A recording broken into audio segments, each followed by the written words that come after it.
जीव हमारी जाति है, मानव धर्म हमारा।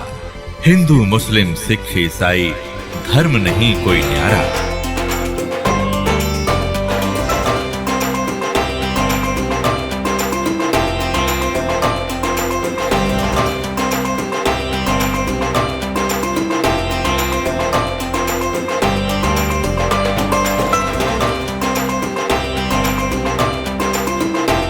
तो पुण्यात्माओं, परमात्मा की कृपा से आपको ये सत्संग मिला है। तो सबसे पहले मालिक ने हमारे को शिक्षा देनी पड़ी, और इस शिक्षा के बिना हम भगवान को पहचान नहीं सके थे।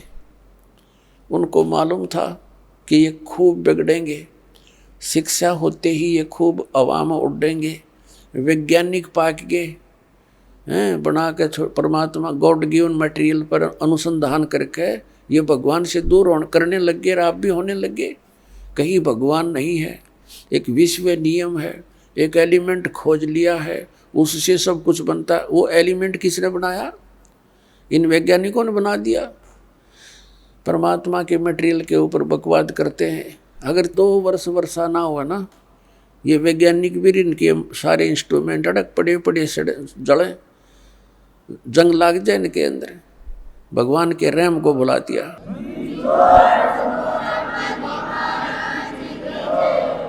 भगवान से कोसों दूर कर दिया हमारे को, और क्या बनाया इन्होंने? परमाणु बम बना लिया अपना नाश करने के लिए। है तेरा गजब है। और पुण्यात्माओं, ये इंटरनेट और ये प्रोजेक्टर, टेलीविज़न, ये परमात्मा का दिया हुआ ज्ञान है, जीव सत्र का नहीं है। कि किसी का भूल हो कि मनुष्य बना दे ऐसे आइटम। परमात्मा कबीर जी ने उनको बुद्धि देकर के ये बनवाया है। और किस लिए? आज के दिन के लिए, इस समय के लिए, कि एक जगह मेरा ज्ञान चला करेगा, करोड़ों बच्चे मेरे एक टाइम पर सुना करेंगे और प्रत्यक्ष प्रमाण देखा करेंगे। प्रोजेक्टर बनवा दिए, दास यहाँ दिखाता, आप वहाँ बैठे प्रमाण देख रहे हैं, टीवी के ऊपर देख रहे हैं, घर घर बैठा परमात्मा संदेश भेज रहा है। मालिक को मालूम था, क्योंकि काल ने कहा था, परमात्मा कबीर जी से प्रार्थना की थी, चापलूसी करके के 3 युगों में जीव कम ले जाना, और चौथा युग जब कलयुग आवे, तब तब शरण जीव बहु जावे। ऐसा वचन हर मोय दीजे, तब तुम गमन संसार ही कीजिए। परमात्मा के चरण पकड़ के वचनबद्ध कर लिया था कि 3 युगों में जीव वापस कम ले जाना, और चौथा युग जब कलयुग आवे, तब तब शरण जीव बहु जावे। फिर वैसे गणे कितने ले जिए चौथे युग में? तो परमात्मा ने कहा था ठीक है, मैं वचनबद्ध हुआ, और चौथे युग कलयुग में जीव ले जाऊंगा। तब एकदम जब देख लिया ना वचनबद्ध हो गए, उसी समय आंखें पलट ली भस्मासुर की तरह, और कहने लगा, बेशक कलयुग में तुम आ जाना, कलयुग में ऐसे कर दूंगा इन प्राणियों को कि ये भक्ति योग्य नहीं रहेंगे, इनके इतने मलिन आत्मा कर दूंगा, और मंदिर मस्जिद और छोटी तीर्थों पर इनके ऊपर, धामों के ऊपर आश्रित कर दूंगा, और देवी देवताओं की पूजा पर इनको आरूढ़ कर दूंगा। आपकी कोई भी बात नहीं सुनेगा, और आ जाना बेशक। बेशक कहा था, जोग जीत जाओ संसारा, जीव न माने कहा तुम्हारा, जीव तुम्हारा कहा न माने, हमारी ओढ़ हो बाद बखाने। ऐसे उल्टे पाठ पढ़वा दूंगा अपने नकली दूध बेच के, कि तुम्हारे साथ तुम्हारे ही बच्चे वाद विवाद क्या करेंगे मेरी और मेरा पक्ष में हो करके। जैसे परमात्मा 600 वर्ष पहले आए थे, उस समय वो क्यों आए थे? इसलिए आए थे कि इस कलयुग में वो मेरे बच्चे मुझे पहचान लेंगे। वो लीला करके चले गए जो भगवान किया करता है। अब उस भगवान के पहचानने में हमें बहुत आसानी हो गई है। यदि 600 वर्ष पहले परमात्मा ना आते तो हम कैसे पहचानते परमात्मा कौन है? भगवान जो लीला किया करते हैं वो प्रत्येक युग में ऐसी ही करते हैं। और उन लीलाओं का प्रमाण हमारे सदग्रंथों में मिलता है। पवित्र चारों वेदों में परमेश्वर की वो महिमा का गुणगान है जो भगवान किया करता है। तो वो लीलाएं किसने की? वो 600 वर्ष पहले बनारस में, काशी शहर में, भारतवर्ष के इस पावन धरती पर आए थे, दुल्हा रूप में, धानक रूप में रहे थे 120 वर्ष। वो कबीर परमात्मा, उन्होंने वो लीलाएं की हैं जो वेदों में प्रमाण है जिनका। तो who is God? Kabir is God. परमात्मा कौन है? कबीर साहब परमात्मा है। और परमेश्वर ने 600 वर्ष पहले कहा था, वेद मेरा भेद है, मैं ना वेदन के माही, और जौन वेद से मैं मिलूं ये वेद जानते नहीं।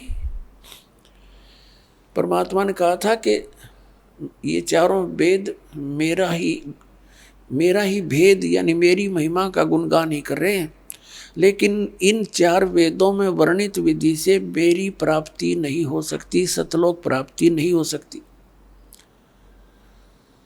अमरलोक प्राप्ति नहीं हो सकती। इनमें पूजा की विधि नहीं है वो जो सतलोक जा सके हम।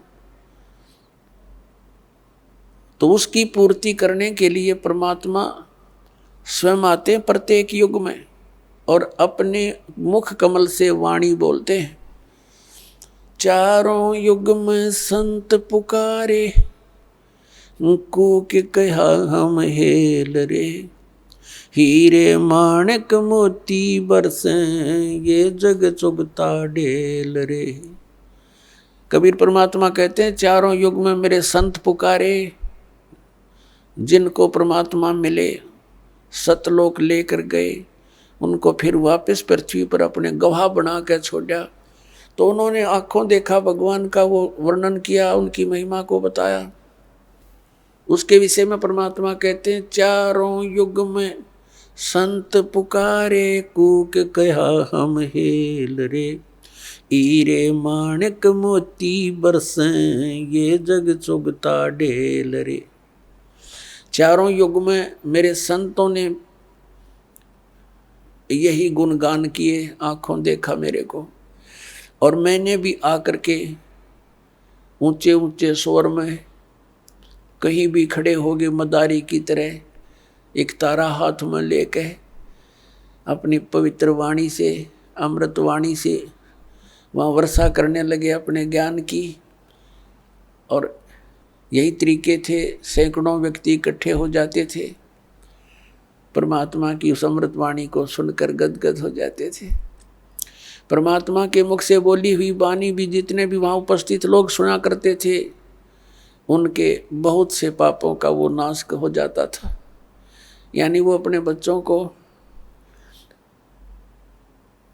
फिर से भक्ति से परिपूर्ण करने के लिए आते रहते हैं, ताकि इनमें आस्था भगवान की बनी रहे। और काल ये चाहता है कि ये नास्तिक हो जाएं, इनको कोई भी आध्यात्मिक लाभ ना हो, ऐसी भक्ति विधि प्रवेश करवा दी संसार में। और परमात्मा से मिलने वाले लाभ समाप्त हो जाने के कारण हम नास्तिकता की तरफ चल पड़े, विकारों की तरफ चल पड़े, ये बुराई करने लग गए, रिश्वत लेने लग गए, क्योंकि हम अपने फिर सूझबूझ से धनवान बनने की कुचेष्टा करने लगे। और जिसका परिणाम ये निकला, हम नास्तिक होते जा रहे हैं और दूने दुखी हो गए।